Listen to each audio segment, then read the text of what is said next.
Hello students, एक बार फिर आपका स्वागत है आपके अपने यूट्यूब चैनल एके क्लासेस पर। प्यारे बच्चों, इससे लास्ट वीडियो में हमने आपको क्लास 12 का चैप्टर नंबर 1 संबंध एवं फलन की एक्सरसाइज 1.1 के कुछ क्वेश्चंस आपको कंप्लीट करा चुके थे। आई होप कि वो क्वेश्चंस आपको सभी अच्छे से क्लियर हो गए होंगे।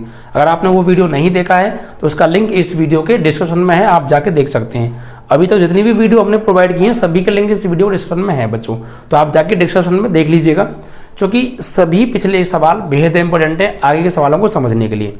अगर आपने पीछे के सवाल नहीं देखे तो आपको ये सवाल समझ में नहीं आ सकते, इसीलिए आप पहले उन सवालों को देखिए सभी को सीरियल वाइज, फिर आपको कोई भी पॉइंट कहीं पर भी बिल्कुल भी परेशान नहीं कर सकता, इस बात की गारंटी है बच्चों। ठीक है, तो आइए अगले सवालों को उठा लेते हैं बच्चों। और बच्चों देखिए, अगर आपको नोट्स चाहिए, प्रैक्टिस सेट्स पेपर चाहिए, मॉडल पेपर चाहिए, इंपॉर्टेंट क्वेश्चन चाहिए, पिछले साल में जो पूछे जाने वाले प्रश्न है वो चाहिए, बच्चों आपको हमारा एक बैच है वो ज्वाइन करना पड़ेगा, जिसकी फीस हमने पूरे साल की सिर्फ 400 रुपये रखी है।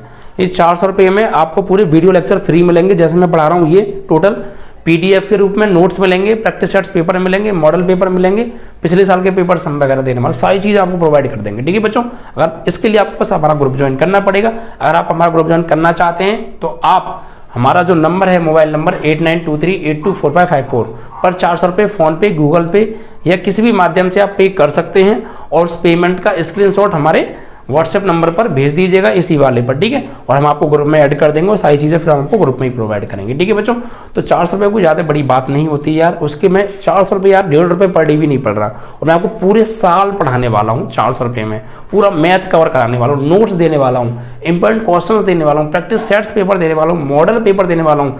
इससे कम में, इससे ज़्यादा बच्चों कहीं नहीं मिलेगा। बहुत न्यूनतम फीस रखी है।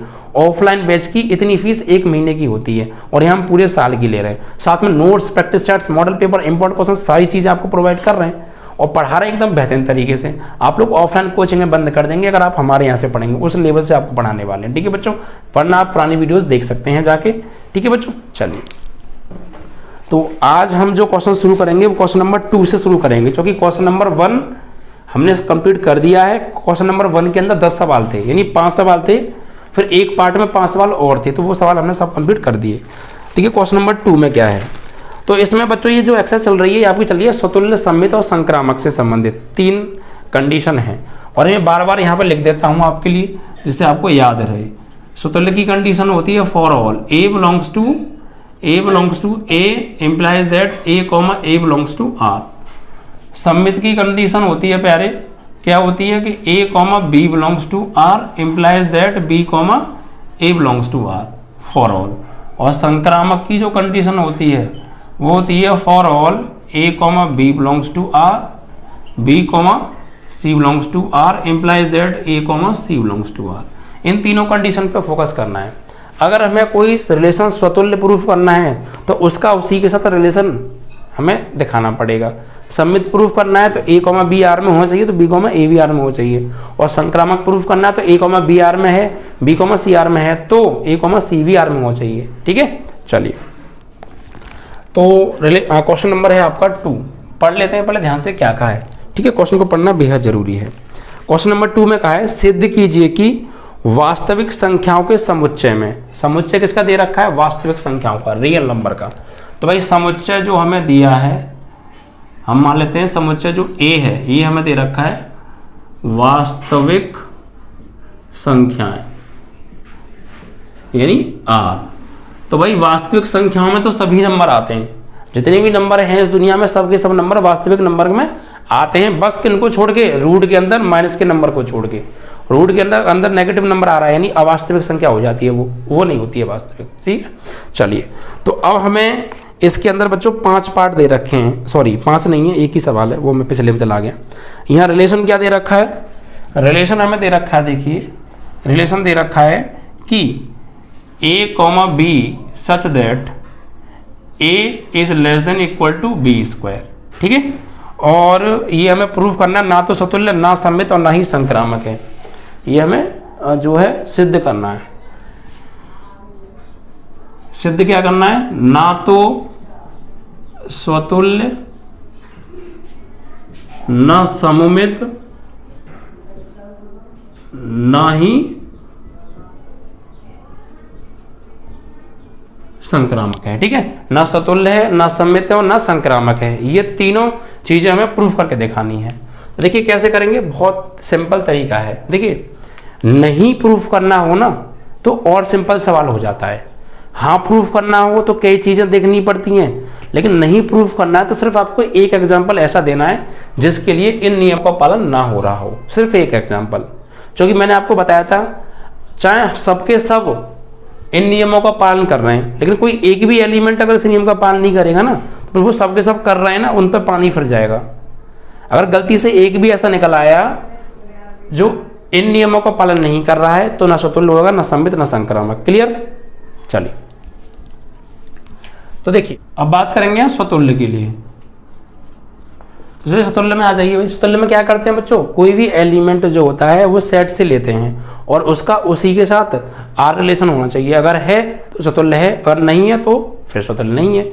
और एक बात आप हमेशा के लिए ध्यान रखिएगा, सेट ए में कितने भी एलिमेंट क्यों ना आ रहे हों और सभी इस रिलेशन का पालन कर रहे हैं, लेकिन गलती से अगर एक भी नहीं कर रहा है तो फिर वो जो सब कर रहे हैं ना उन पे पानी फिर जाएगा। होना ना होना बराबर है। फिर समझ लीजिए मेरी बात को, सेट ए के अंदर जितनी भी एलिमेंट आ रहे हैं वो इस आर रिलेशन का पालन कर रहे हैं, सब के सब कर रहे हैं, लेकिन गलती से अगर एक भी नहीं कर रहा होगा और बेशक बाकी सब कर रहे हैं तो एक भी नहीं कर रहा ना तो फिर वो स्वतुल्य नहीं माना जाएगा, क्योंकि बाकी के सब तो कर रहे हैं, अगर एक भी नहीं कर रहा है तो फिर वो उन सभी के किए कराए पे पानी फेर देता है।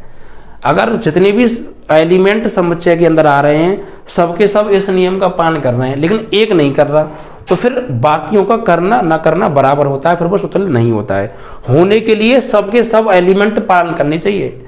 अगर हमें स्वतुल्य प्रूफ करना है तो सेट ए में जितने भी एलिमेंट आ रहे हैं सबके सब इस आर नियम का पालन करें। एक भी ऐसा ना हो जो इस नियम का पालन ना कर रहा हो। अगर एक भी ऐसा है जो इस नियम का पालन नहीं कर रहा है तो फिर वो स्वतुल्य नहीं होता है। तो हमें यह नहीं प्रूफ करना है, तो हमें एक एग्जाम्पल ऐसा देना है जो इस सेट में से तो हो लेकिन इस नियम का पालन ना कर रहा हो। एक एग्जाम्पल आपको कोई ऐसा देना है, सोच के कोई भी एक रियल नंबर ले लो, कोई भी एक ले लो। नहीं प्रूफ करना है ना तो ऐसा सोचो कि इस नियम का पालन ना करे, ऐसा कोई नंबर सोच लो, रियल नंबर कुछ भी ले लो। वो खुद के स्क्वायर से छोटा होना चाहिए या बड़ा होना चाहिए। खुद के स्क्वायर से छोटा और बराबर दोनों होना चाहिए, अगर है तो होगा। तो भाई यहाँ पर कोई भी ले लीजिए आप। सपोज मैंने ले लिया a बराबर ले लिया मैंने जो है 2, a बराबर 2 ले लिया। अब बताइए जो 2 है, 2 बिलोंग्स टू तो a है भाई, जो 2 है वो सेट a के अंदर आ रहा होगा, क्योंकि सेट a क्या है, वास्तविक संख्याओं का समुच्चय। तो 2 एक वास्तविक संख्या है तो सेट a में आ रही होगी, समझना बात को, ठीक है। तो 2 जो है सेट a में आ रही है तो 2 belongs to a implies that 2, 2 belongs to r। नहीं, क्यों? क्योंकि देखिए रिलेशन क्या है, रिलेशन ये कह रहा है कि ये जो है इसके स्क्वायर से छोटा या बराबर हो, छोटा और बराबर हो। तो देखिए क्या 2 जो है 2 के ही स्क्वायर से छोटा तो होगा लेकिन क्या बराबर होगा? बराबर नहीं होगा। तो कोई भी नंबर जो होता है वो खुद के स्क्वायर से छोटा वो बराबर नहीं होता है। छोटा तो होता है लेकिन छोटा तो है, लेकिन फिर बराबर भी तो आ रहा है सिंबल उसमें, बराबर नहीं है। दोनों नियम का पालन होना चाहिए, दोनों का नहीं हो रहा है तो स्वतुल्य नहीं है, ठीक है। हम एक ही एलिमेंट क्यों ले रहे हैं? क्योंकि स्वतुल्य में एक ही एलिमेंट लेते हैं और उसी के साथ ही रिलेशन चेक करते हैं। तो हमने 2 एक एलिमेंट ले लिया और 2 जो है क्या 2 के स्क्वायर से बराबर होगा? 2 के स्क्वायर के बराबर नहीं होता है, 2 के स्क्वायर से छोटा होता है। तो छोटा तो है लेकिन बराबर कहाँ है? तो फिर हम लिख देंगे यहाँ पे स्वतुल्य नहीं है, तो लिखेंगे। या फिर आप ये भी लिख सकते हैं फॉर ऑल, या ये भी लिख सकते हैं आप कि for all a belongs to a implies that a, does not belongs to r। अतः r स्वतुल्य नहीं है। एक एग्जांपल ऐसा ढूंढना जो इस नियम का पालन ना करे बस, बाकी सब बेशक कर रहे हैं लेकिन एक नहीं कर रहा तो फिर नहीं होगा, ठीक है। अब सम्मित की बात कर लेते हैं, सोच के लिखना है आपको यहाँ पे, ठीक है। सम्मित में आपको कोई 2 एलिमेंट लेने हैं, ऐसे लेने हैं कि एक एलिमेंट दूसरे एलिमेंट के स्क्वायर से छोटा हो और बराबर हो, लेकिन दूसरा एलिमेंट पहले के स्क्वायर से छोटा या बराबर नहीं होना चाहिए, ठीक है। तो देख लीजिए यहाँ पे लिख लीजिए, मान लीजिए माना a बराबर आप ले लीजिए भाई -2 और b बराबर ले लीजिए आप जो है b बराबर आप ले लीजिए जो है 6, ठीक है। नहीं के लिए एक एग्जाम्पल काफ़ी है, हमें नहीं प्रूफ करना है तो हम एक एग्जाम्पल ऐसा दे रहे हैं जो इस नियम का पालन ना करे बस। तो देखिए a बराबर ये ले लिया, b बराबर ले लिया, तो भाई जब अगर हम a का स्क्वायर करेंगे, जो a है वो b के स्क्वायर से क्या होगा, छोटा होगा। a जो है b के स्क्वायर से छोटा होगा, लेकिन क्या b a के स्क्वायर से छोटा होगा, नहीं होगा। देख लीजिए आप यहाँ पे साइड में कर लीजिए, -2 जो है छोटा होता है 6 के स्क्वायर से, लेकिन 6 जो है -2 के स्क्वायर से छोटा नहीं होता है, बड़ा होता है। तो फिर ये इस नियम का पालन नहीं करेगा। ठीक है, तो यहाँ पे लिखेंगे for all -2, 6 belongs to R। -2 और 6, अगर a की वैल्यू ले -2 और b की वैल्यू ले 6, तो इस नियम का पालन हो रहा है, क्योंकि -2 जो होता है वो 6 के स्क्वायर से छोटा होता है। लेकिन implies that 6, -2 does not belongs to R। लेकिन ये इस नियम का पालन नहीं कर रहे हैं, क्योंकि जो 6 जो होता है वो -2 के स्क्वायर से छोटा नहीं होता है, बड़ा होता है।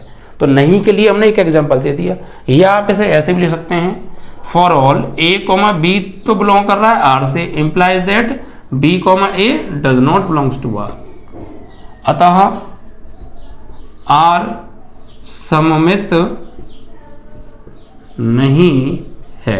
ठीक है, तो नहीं प्रूफ करना है, तो नहीं के लिए एक एग्जांपल ऐसा सोच लो जो इस नियम का पालन ना करे, बस। अब संक्रामक पे आ जाओ। संक्रामक की बात कर रहे हैं, तो भाई यहाँ पे आपको कोई 3 एलिमेंट ले लो। यहाँ पे माना a बराबर आप ले लीजिए बच्चों, a बराबर ले लीजिए आप 5, और b बराबर आप ले लीजिए जो है b बराबर आप ले लीजिए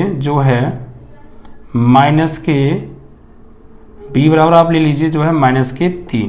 ठीक है, -3 ले लीजिए, और आप c बराबर ले लीजिए -2। ठीक है, इस तरीके से ले लीजिए। अब देखो हम ऐसे क्यों सोच रहे हैं, हम इसलिए सोच के नंबर ले रहे हैं कि इसके स्क्वायर से ये छोटा आना चाहिए, इसके स्क्वायर से ये छोटा आना चाहिए, लेकिन इसके स्क्वायर से ये छोटा नहीं आना चाहिए। ऐसे सोच के नंबर लेने हैं हमें। तो देखिए यहाँ पर देखिए -5, -3 बिलोंग्स टू R, या -5, -3 इस रिलेशन का पालन कर रहे हैं, तो कर रहे हैं। क्यों, देखो जो 5 होता है वो -3 के स्क्वायर से छोटा होता है। -3 का स्क्वायर कितना होगा, +9, तो +9 से तो 5 छोटा होगा। ऐसे ही -3, -2 बिलोंग्स टू R है। क्यों, तो देखिए -3 जो होता है वो -2 के स्क्वायर से छोटा होता है। -2 का स्क्वायर +4, और +4 से -3 छोटा होगा। लेकिन implies that 5, -2 does not belongs to R। लेकिन जो 5 है वो -2 के स्क्वायर से छोटा नहीं होता है। -2 का स्क्वायर कितना हो गया, +4, और ये +5 है, तो +5 तो बड़ा होगा। तो हमें 3 नंबर ऐसे सोच कर लेने हैं जो इस नियम का पालन ना करें, क्योंकि संक्रामक नहीं प्रूफ करना है। अगर एक भी एग्जाम्पल हमने ऐसा दे दिया जो इस नियम का पालन नहीं कर रहा है, तो फिर वो संक्रामक नहीं होगा। तो हमने दे तो दिया, आपको सोच के ये लिखना है। ठीक है, तो फॉर ऑल तो यहाँ लिखेंगे -5, 3 बिलोंग्स टू R। ये जो है इस नियम का पालन कर रहा है, इस नियम का पालन कर रहा है, ये इस नियम का पालन कर रहा है, लेकिन ये इस नियम का पालन नहीं कर रहा है। a, b कर रहा है, b, c कर रहा है, लेकिन a, c नहीं कर रहा है। ठीक है, तो लिखेंगे अतः R संक्रामक संबंध नहीं है। ठीक है, या फिर आप ये लिख सकते हैं, या a, b belongs to R, b, c belongs to R, implies that a, c does not belongs to R। अतः R संक्रामक संबंध नहीं है। ठीक है, तो इस तरीके से आपको यहाँ पर जो नंबर थे ये सोच के लिखने थे। और ये एक सवाल ऐसा आया जिसमें हमें नहीं प्रूफ करने को कहा है। तो नहीं अगर आपको प्रूफ करना हो तो आपको एक एग्जाम्पल ऐसा देना है जो इन नियमों का पालन ना करें, चाहे बाकी सब कर रहे हो लेकिन एक ना कर रहा हो।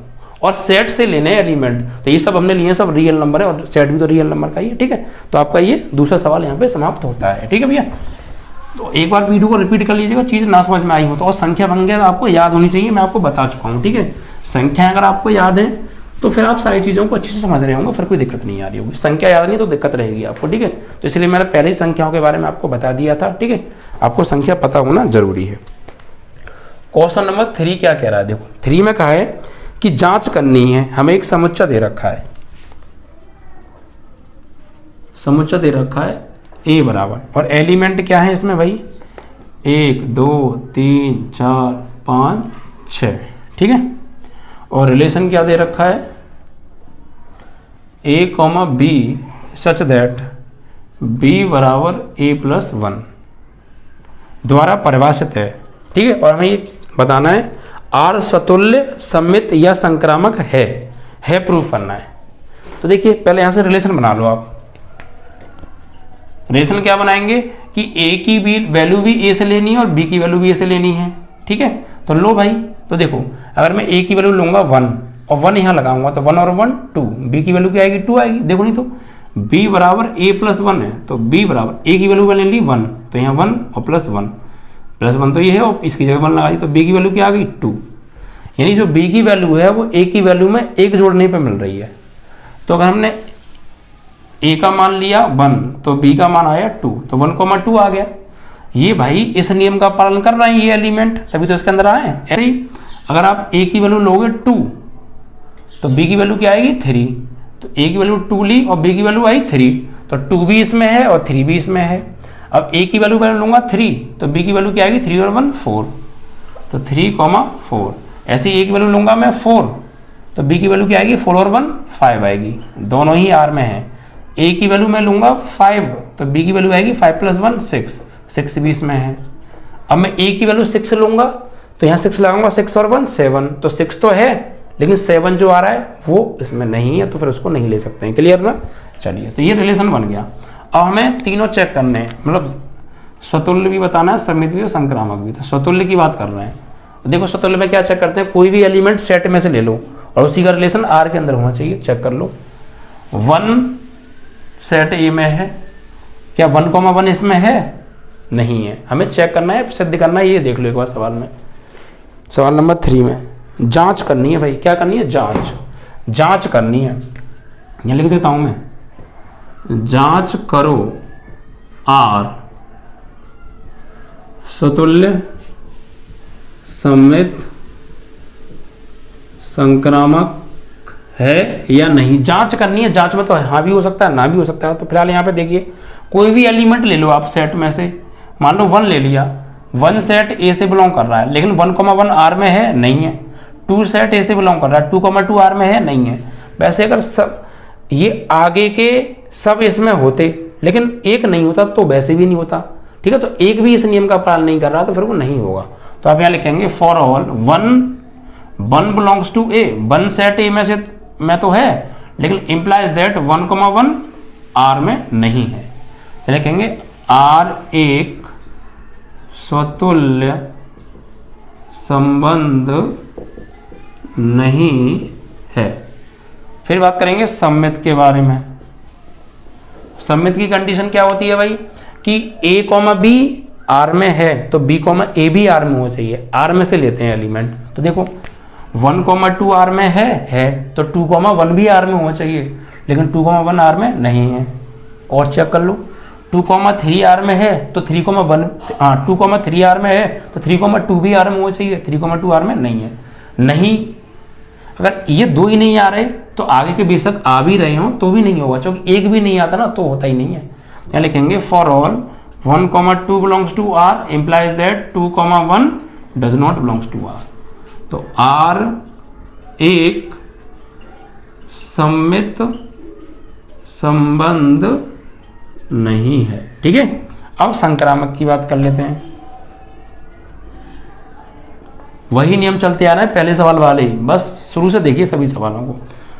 इसमें देखिए कोई भी 3 एलिमेंट देख लो, 1,2 यानी a, b 1,2 आर में है, फिर 2 और किसी के साथ है ये रहा 2,3 यानी a, b b, c, तो 1,2 आर में है, 2,3 आर में है, तो फिर 1,3 भी आर में हो चाहिए, है क्या? नहीं है, तो फिर संक्रामक भी है नहीं है। देखिए नहीं तो 1,2 आर में है, 1,2 बिलोंग्स टू आर है, फिर 2,3 भी बिलोंग्स टू आर है, implies that 1,3 does not belongs to R. अतः आर संक्रामक संबंध नहीं है। ठीक है, तो चेक करना था भाई, ये ना तो स्वतुल्य है, ना सममित है, ना संक्रामक है, जांच हो गई। ठीक है, इस तरीके से हमारा ये सवाल भी यहाँ पे कंप्लीट हुआ। तो स्वतुल्य के लिए एलिमेंट लेते हैं ए में से और उसका उसी के साथ रिलेशन आर में चेक करते हैं। तो 1 तो सेट ए में था, 1,1 आर में नहीं था। अगर एक ही नहीं है तो फिर स्वतुल्य नहीं है, चाहे बाकी बेशक होते, लेकिन एक नहीं है तो फिर नहीं होगा। ऐसे ही फिर अब आर में से देखते हैं, कोई भी एक क्रमितियों को आर में से ले लो, 1,2 आर में है लेकिन 2,1 आर में नहीं है, तो फिर सम्मित भी नहीं है। 1,2 आर में है, 2,3 आर में है लेकिन 1,3 आर में नहीं है, तो फिर संक्रामक भी नहीं है। ठीक है, तो इस तरीके से आपका ये तीसरा सवाल भी यहाँ पर समाप्त होता है। आई होप कि आपको सभी क्वेश्चंस बहुत अच्छे से क्लियर हो रहे होंगे। थोड़ी बहुत भी दिक्कत आ रही हो ना, वीडियो को रिपीट करके दोबारा समझ लीजिएगा, वो दिक्कत दूर हो जाएगी। ठीक है, और शुरू से सवालों को जरूर देखिएगा, रूल जरूर याद कर लीजिएगा, फिर आपको बिल्कुल समस्या नहीं आएगी। ठीक है।